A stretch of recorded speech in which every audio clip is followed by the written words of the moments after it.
Hello my dear students, welcome to career point of view. आप सभी का स्वागत करता हूं मैं Rajan Kumar Singh career point of view के ऑनलाइन प्लेटफॉर्म पे। आज हम लोग पढ़ेंगे एचसीएफ तथा एलसीएम ज्ञात करने की कुछ विधियां, जो कुछ तरीके जो बच गए थे हमारे प्रीवियस क्लास में, उस क्लास को आज हम डिस्कस करेंगे। ठीक है, तो चलिए आप लोग क्लास को इत्मीनान से देखिएगा। ठीक है, हम लोग बात करने वाले हैं एचसीएफ तथा एलसीएम ज्ञात करने की क्या क्या विधि हो सकती है, क्या क्या मेथड हो सकते हैं। हमारा आज का क्लास थर्ड क्लास है, मैथ का चैप्टर 1 का लेक्चर थर्ड है। तो हम लोग बात करेंगे कि एचसीएफ एंड एलसीएम ज्ञात करने की क्या क्या सारी विधियां हो सकती है, क्या क्या मेथड्स हो सकते हैं जिसके हम लोग माध्यम से एचसीएफ तथा एलसीएम निकाल सकते हैं। ठीक है, तो आइए, हमारे चैप्टर के हिसाब से दो मेथड्स होते हैं। तो पहला मेथड है अभाज्य गुणनखंड विधि और दूसरा मेथड है आपका यूक्लिड विभाजन एल्गोरिथम। ठीक है, दोनों मेथड को हम लोग डिस्कस करते हैं और उसके बाद इस चैप्टर को कंसेप्ट का बाइंड कर देंगे और उसके बाद हम लोग क्लास में क्या करेंगे, एक्सरसाइज करेंगे। ओके, तो हम लोग समय को ना गवाते हुए हम लोग अपने टॉपिक की तरफ चलते हैं। तो हेडिंग होगा एचसीएफ और एलसीएम ज्ञात करने की विधि। तो आज के क्लास में हम लोग बेसिकली डिस्कस करेंगे एचसीएफ और एलसीएम ज्ञात करने की विधि।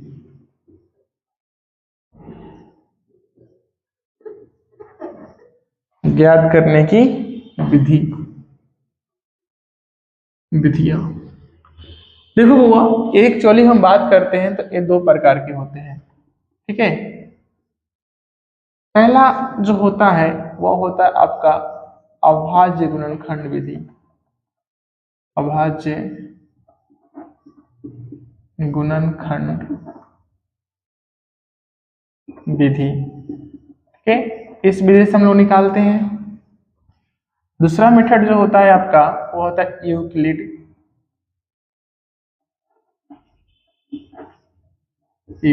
विभाजन एल्गोरिथम।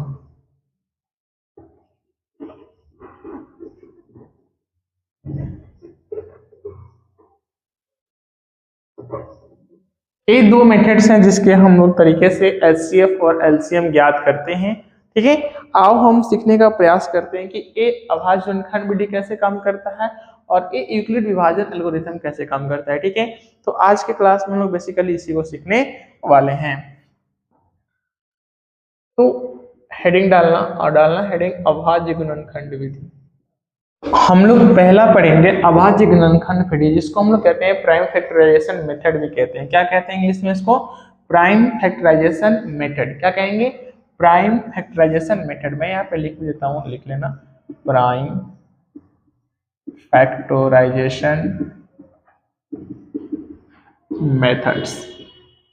ठीक है, हम लोग इसे बोलते हैं प्राइम फैक्टराइजेशन मेथड भी बोलते हैं। ठीक है, तो इसे हम लोग डिस्कस करने वाले हैं आज के क्लास में कि ये होता क्या है।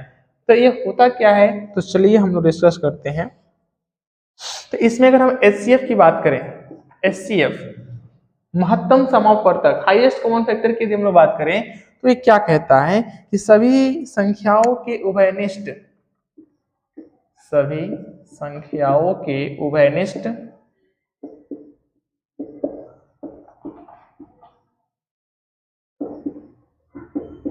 उभयनिष्ठ को आप कॉमन भी बोल सकते हो। ठीक है, उभयनिष्ठ का मतलब यहाँ पे क्या है? कॉमन अभाज्य गुणनखंड,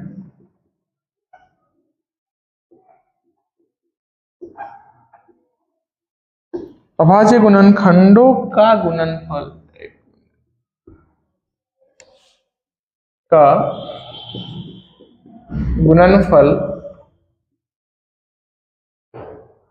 क्या कहलाता है? एचसीएफ कहलाता है। यानी सभी संख्याओं के उभयनिष्ठ अभाज्य गुणनखंडों का जो गुणनफल होगा वो क्या कहलाएगा? तो वो कहलाएगा आपका एचसीएफ कहलाएगा।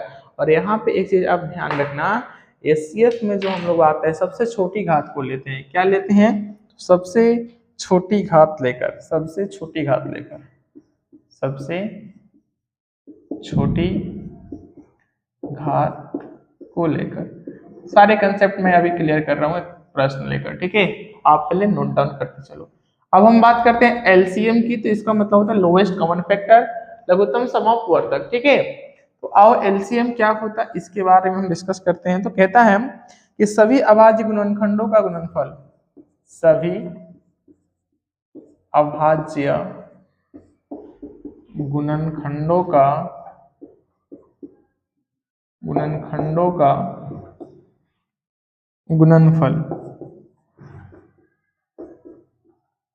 गुणनफल। और इसमें जो हम घात लेंगे क्या लेंगे, सबसे बड़ी घात को लेकर, सबसे बड़ी घात को लेकर।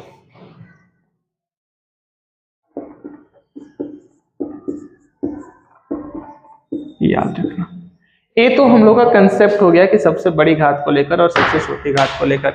हम आपको बताना चाहेंगे सबसे पहले कि आप यह देखो इसमें कि यहाँ पे लिखा क्या गया है। यहाँ पे लिखा गया है कि भाई अभाज्य गुणनखंड मेथड से हमको एलसीएम तथा एचसीएफ ज्ञात करना है। तो आप लोग बहुत अच्छे तरीके से जानते हो कि आप ऐसे निकालते हो कि क्या होता है, वो प्राइम फैक्टराइजेशन मेथड्स होता है। लेकिन हम लोग जब बात करते हैं प्राइम फैक्टराइजेशन मेथड की, तो एलसीएम और एचसीएफ एक शॉर्ट ट्रिक में निकालने का बात करेंगे यहाँ पे। तो क्वेश्चंस देखेंगे और बात करेंगे। और देखिएगा सभी संख्याओं के उभयनिष्ठ यानी कॉमन यानी दोनों संख्या में मिलना चाहिए common value, then that is called a. चलिए क्वेश्चन लिखते हैं हम एक। जैसे मैं बोलूं कि 12 और 18 का एचसीएफ और एलसीएम ज्ञात करें। आपके सामने क्वेश्चन है कि आपको ज्ञात करना है 12 और 18 का एचसीएफ और एलसीएम ज्ञात करें। तो आप कैसे निकालोगे बताओ। तो सबसे पहले हम इसका क्या करेंगे, प्राइम फैक्टराइजेशन करेंगे। क्या करेंगे, प्राइम फैक्टराइजेशन करेंगे। क्यों करेंगे, क्योंकि हमारे क्वेश्चन में कह रहा है कि आपको जो बनाना है अभाज्य गुणनखंड विधि से बनाना है, और अभाज्य गुणनखंड जो विधि होता है वो प्राइम फैक्टराइजेशन मेथड नहीं होता है, ठीक है। तो जो प्रश्न में जो कहेगा उसी हिसाब से हम बनाएंगे। तो सबसे पहले लिखेंगे हल। तो यहाँ पे 12 और 18 लिखना है। तो संख्या एक दिया है 12 और दूसरा संख्या दिया है 18। कितना दिया है, तो 12। यदि हम 12 का करें प्राइम फैक्टराइजेशन तो 2 इंटू 2 इंटू 2 इंटू 3 हो जाएगा। ये 2 दूना 4, 4 3 12। और 18 का हम बात करें तो कितना होगा, 2 इंटू 3 इंटू 3 हो गया। अब देखो बेटा इसमें क्या करना है, हमें एचसीएफ के लिए क्या करना है, सभी संख्याओं के उभयनिष्ठ कॉमन यानी उभयनिष्ठ अभाज्य गुणनखंडों का जो गुणनफल होता है कॉमन। तो आप इसमें ये नोटिस करोगे कि देखो इसमें आपको कॉमन मिल क्या रहा है, जो आपका कॉमन मिलेगा इन दोनों संख्याओं में वही आपका क्या हो जाएगा, एचसीएफ हो जाएगा। तो देखो तो बेटा यहाँ पे आपको 2 मिल रहा है दोनों में, और यहाँ पे क्या मिल रहा है, 3। तो therefore HCF is equal to, आप क्या लिखोगे, 2 का पावर 1 इंटू 3 का पावर 1। रिजल्ट क्या आएगा, 6। क्या आएगा, 6 आएगा। यानी मैंने क्या बोला कि जब हम लोग एचसीएफ निकालते हैं तो सभी संख्याओं के उभयनिष्ठ कॉमन अभाज्य गुणनखंडों का गुणनफल और सबसे छोटी घात को लेकर, यानी हमको जो कॉमन मिलेगा उन दोनों संख्याओं के अंतर्गत जो कॉमन मिलेंगे हमें, उन कॉमन को लेके और उनके सबसे छोटी घात कितनी होती है, 1 होती है। पावर कितनी होती है, 1 होती है। तो हमारा एचसीएफ क्या आ जाएगा, 6 आएगा। आओ हम देखते हैं एलसीएम की बात करते हैं। जब हम इसमें एलसीएम की बात करते हैं, एलसीएम बराबर, तो देखो एलसीएम बराबर क्या होता है। तो हमने क्या कहा, सभी अभाज्य गुणनखंडों का गुणनफल बड़ी घात को लेकर। तो अब इसमें हम क्या करेंगे, इसमें ऑल नंबर को इंक्लूड कर देंगे। क्या कर देंगे, सभी नंबर यानी बड़ी घात को लेकर। अब देखो यहाँ पे 2 का पावर कितना है, 2 है। चलो मैं अब इसको समझाने का प्रयास करता हूँ तुमको। एलसीएम के लिए मैंने क्या कहा कि सभी नंबर्स के बड़ी घातों को क्या कर देते हैं, हम लोग ऐड कर देते हैं। क्या कर देते हैं, ऐड कर देते हैं। देन उसके बाद हम लोग बात करते हैं। तो चलो एलसीएम की बात करते हैं, फिर से हम आपको समझाएंगे।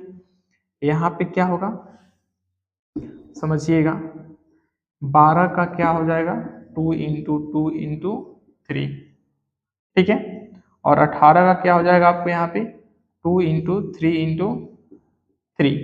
अब देखो बेटा आप इसमें इस प्रकार से लिख सकते हो, 2 का पावर 2 इंटू 3 लिख सकते हो, और यहाँ पे आप लिख सकते हो 2 इंटू 3 का पावर 2 लिख सकते हो। और हमने आपको क्या बताया कि हमें एलसीएम निकालने के लिए सबसे बड़ी घात का यूज करना है, सबसे बड़ी घात को लेकर बनाना है।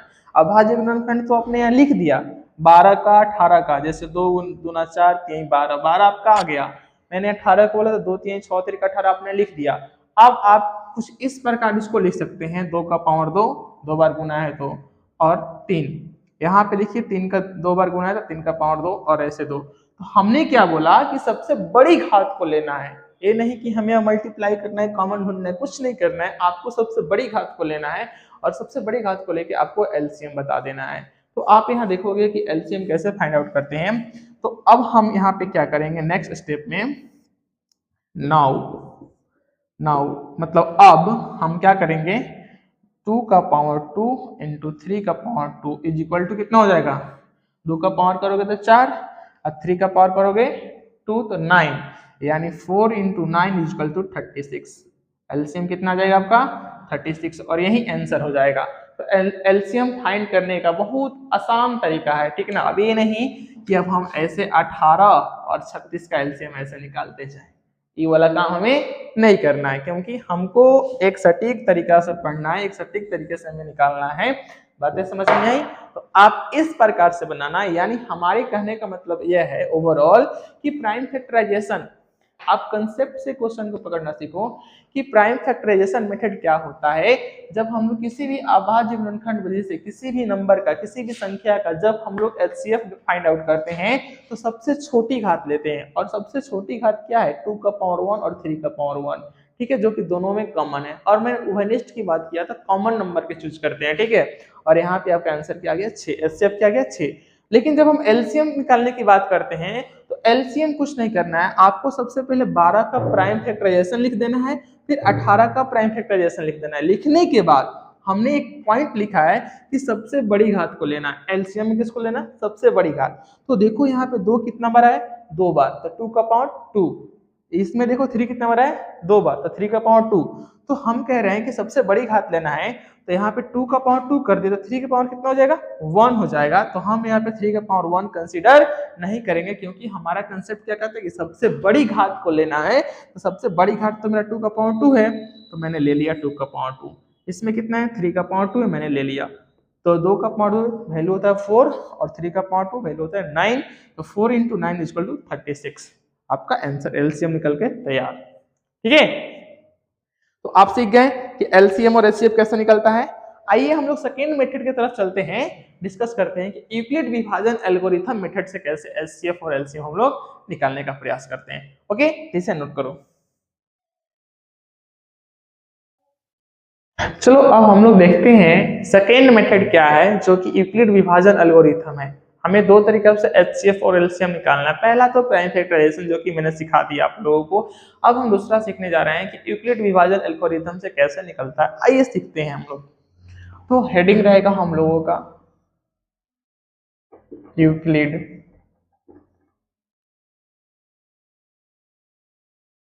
विभाजन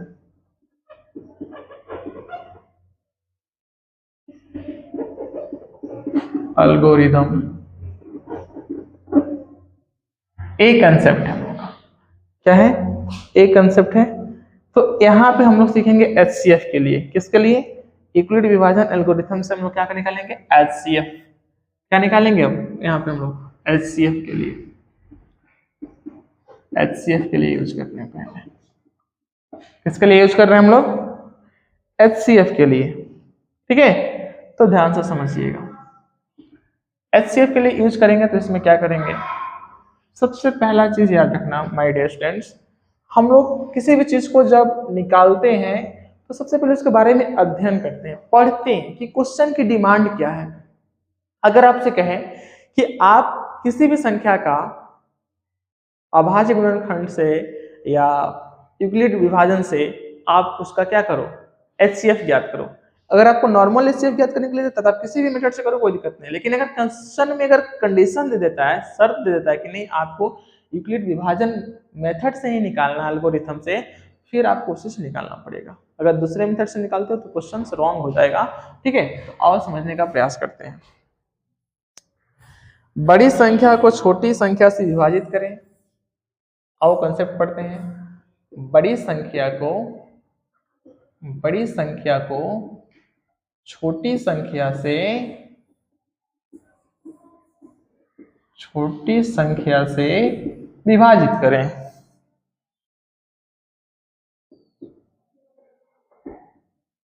विभाजित करें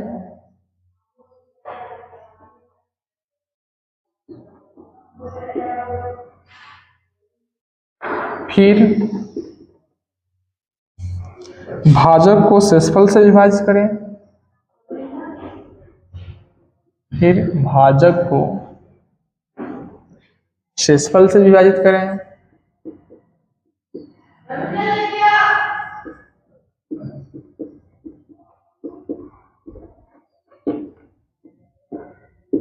विभाजित करें। यह प्रक्रिया तब तक दोहराएं। यह प्रक्रिया तब तक दोहराएं जब तक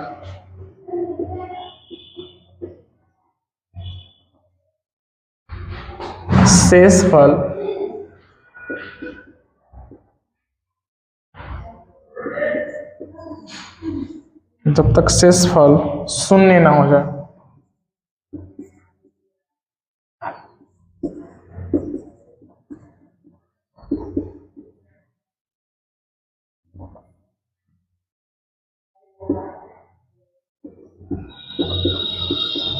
अंतिम गैर शून्य शेषफल शून्य शेषफल HCF होगा। ठीक है, इस चीज को समझिए। इसे आप लोग नोट डाउन करो। ठीक है,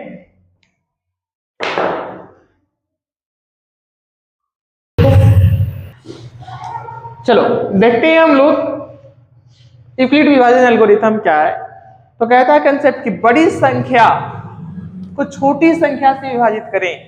बड़ी संख्या को छोटी संख्या से विभाजित करें, फिर भाजक को शेषफल से विभाजित करें। यानी जो भाजक आ रहा है उसको किससे करें, तो शेषफल से विभाजित करें। और यह प्रक्रिया तब तक दोहराएं जब तक कि हमारा शेष क्या हो जाए, 0 हो जाए। और देखिए, और कुछ परिस्थिति में जो होता है शेषफल जो अंतिम शेषफल जो बचता है वही हमारा HCF होता है। आइए हम लोग समझते हैं। आप पढ़े होंगे A बराबर BQ प्लस R, पढ़े है ना बुआ, यही तो है यूक्लिड विभाजन एल्गोरिथम। और A को हम क्या मानते हैं, तो A क्या है, हमारी बड़ी संख्या है। क्या है, A जो होता है A को हम क्या मानेंगे, बड़ी संख्या। B को क्या मानेंगे, छोटी संख्या। छोटी संख्या R को क्या कहेंगे, शेषफल कहेंगे। क्या कहेंगे, शेषफल कहेंगे। और Q को क्या कहेंगे, भागफल कहेंगे। क्या कहेंगे, भागफल। यही तो है आपका एल्गोरिथम डिवीजन। यानी यह प्रोसेस तब तक करना है जब तक आपका यह शेष रिमाइंडर R 0 ना हो जाए। ठीक है, 0 हो जाएगा रुक जाना है। ठीक है, और जो आपका अंतिम शेषफल शून्य हो जाए, और अंतिम शून्य शेषफल जो होगा वही आपका HCF होगा। ठीक है, जैसे आपको मैंने प्रीवियस क्वेश्चन में बताया था 135 और 225 का HCF निकालकर, जिसमें आपको आया था वैल्यू 45, वैसे ही आपको यहाँ पे बनाना है। ठीक है, चलिए तो ये आपका हो गए। इस तरीके से हम लोग निकालेंगे। यह जो क्वेश्चन है इसी पैटर्न पे आपका क्वेश्चंस बनेगा। ठीक है, आप लोग याद रखिएगा। यहाँ पे एक चीज याद रखिएगा, आपका जो है बी हमेशा क्या होगा, R के बराबर हो सकता है, इक्वल हो सकता है, लेकिन बड़ा नहीं हो सकता। याद रखिएगा। ठीक है, 0 के इक्वल हो सकता है, 0 से बड़ा हो सकता है, लेकिन B से क्या होगा, छोटा होगा। चलिए ये हो गया। और हम कुछ लोग अब रिलेशन पढ़ लेते हैं, संबंध पढ़ लेते हैं। ठीक है ना, संबंध क्या होता है, HCF और LCM का संबंध क्या होता है। कहाँ रख दिया हूँ मैं मार्कर। चलिए तो हम लोग कुछ पढ़ लेते हैं। HCF और LCM का संबंध, यानी relation between HCF and LCM, इन दोनों के बीच में क्या संबंध है उसको हम लोग जानने का प्रयास करते हैं। तो दो संख्याएं, ध्यान से समझिए, यदि हम बात करें दो धनात्मक पूर्णांक A और B के लिए, दो धनात्मक पूर्णांक A और B के लिए बात करते हैं। यहाँ पे टू पॉजिटिव इंटीजर्स हैं, याद रखिए, दो धनात्मक पूर्णांक है, दो पॉजिटिव इंटीजर्स हैं। अब इंटीजर क्या होते हैं आपको स्टार्टिंग की क्लास में हमने अच्छे से पढ़ाया बताया है, ठीक है। तो दो धनात्मक पूर्णांक के लिए A और B के लिए क्या होगा कंडीशन, तो ध्यान से समझने का प्रयास कीजिए। इसके लिए क्या होगा कंडीशन, तो कंडीशन यह होगा कि HCF A B का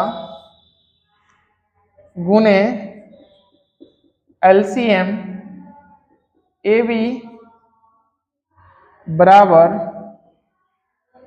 A इंटू बी। यह रिलेशन आपको याद रखना है कि HCF और LCM के बीच में क्या संबंध होता है, ठीक है। कई बार डायरेक्ट यह रिलेशन पूछ देता है आपके MCQ में डायरेक्ट कि बताइए HCF और LCM का संबंध किसी दो धनात्मक पूर्णांक A और B के लिए क्या होगा। तो HCF AB LCM AB दोनों का होगा क्या, AB के बराबर होता है, यानी A गुने B के बराबर होता है, ठीक है। बातें समझ में आ गई। चलिए ओवरऑल जब हम इस चैप्टर को बाइंड अप करेंगे तो हम कहेंगे यही कि जो वास्तविक संख्याएं होती है, हम लोग पढ़ क्या रहे थे, वास्तविक संख्या, यानी जो वास्तविक संख्याएं होती है उसमें क्या होता है, परिमेय संख्या अपरिमेय संख्या होते हैं, यानी उसका समुच्चय होती है। वास्तविक संख्या परिमेय और अपरिमेय संख्याओं का क्या होती है, समुच्चय होती है। फिर बात करते हैं यूक्लिड विभाजन एल्गोरिथम दो संख्याओं का HCF ज्ञात करने की एक कुशल विधि है, ठीक है। आप यहाँ क्या पूछ देगा कि एल्गोरिथम जो है यूक्लिड एल्गोरिथम डिवीजन, वो दो संख्याओं या कितनी संख्याओं को ज्ञात करने की कुशल विधि है। तो आपको याद रहना चाहिए कि यूक्लिड जो है यूक्लिड विभाजन एल्गोरिथम जो है वो किसी भी दो धनात्मक संख्याओं का, ठीक है, HCF ज्ञात करने की एक कुशल विधि है, ठीक है। अंकगणित के आधारभूत थ्योरम के आधार पे, जैसे हम लोग पढ़े थे ना फंडामेंटल थ्योरम्स ऑफ अर्थमेटिक के आधार पे हम लोग प्रत्येक संख्या का अभाज्य गुणनखंड का जो हल निकालेंगे वो क्या होगा, अद्वितीय होगा, ठीक है। उसके बाद हम लोग ये भी देखें कि परिमेय संख्याओं का जो दशमलव प्रसार होता है वो शांत होता है, क्या होता है, शांत होता है, और शांत के साथ साथ क्या होता है, अनवसानी अनावर्ती भी होता है, ठीक है, यानी टर्मिनेटिंग और रिपीटिंग भी होता है। चलिए दो संख्याओं का गुणनफल उनके HCF और LCM के गुणनफल के बराबर होता है। यदि हम दो संख्या का गुणनफल करें तो उनके HCF और LCM के गुणनफल के क्या होगा, बराबर होता है, ठीक है। और यहाँ पे आपका कंसेप्ट होता है बाइंड अप, यानी ओवरऑल वास्तविक संख्या के जितने भी सारे आपके चैप्टर से कंसेप्ट रिलेटेड थे मैंने सारे के सारे कंसेप्ट यहाँ पे आपके क्लास में दे दिए हैं, ठीक है। आप घर पे जाके सारे कंसेप्ट को एक बार रिकॉल कीजिएगा, नोट डाउन कीजिएगा, समझिएगा। आपको जहाँ भी किसी भी कंसेप्ट के अंदर अगर आपको लगता है कि नहीं मेरे को फिर से समझने की जरूरत है तो आप फिर से कमेंट सेक्शन में कमेंट कर सकते हैं, ठीक है। आप पूछ सकते हैं, आपको पूछने की पूरी आज़ादी है, ठीक है। किसी भी प्रकार का डाउट आपका मन में नहीं रहना चाहिए, आप पढ़ने आए हैं तो आपका डाउट क्लियर होना चाहिए, ठीक है। तो हम यहाँ पे क्लास को बाइंड करेंगे, लेकिन याद रखिएगा इससे रिलेटेड हम कुछ आपको सवाल देंगे जो कि आपको बनाना है।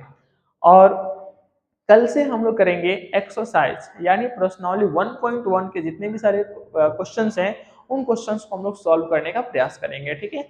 और हम लोग ऐसे करके 1 बाय 1 हर डे क्लासेस आएगी मैथ की, याद रखिएगा। सुबह मॉर्निंग में 8 बजे क्लासेस होगी आपकी और एवरीडे क्लासेस चलेगी, ठीक है। लेकिन अगर कोई काम पड़ गया जिसमें जरूरी काम, उसमें क्लासेस आपकी ऑफ हो सकती है, तो आप सुबह में 8 बजे रेडी रहिएगा पढ़ने के लिए, ठीक है।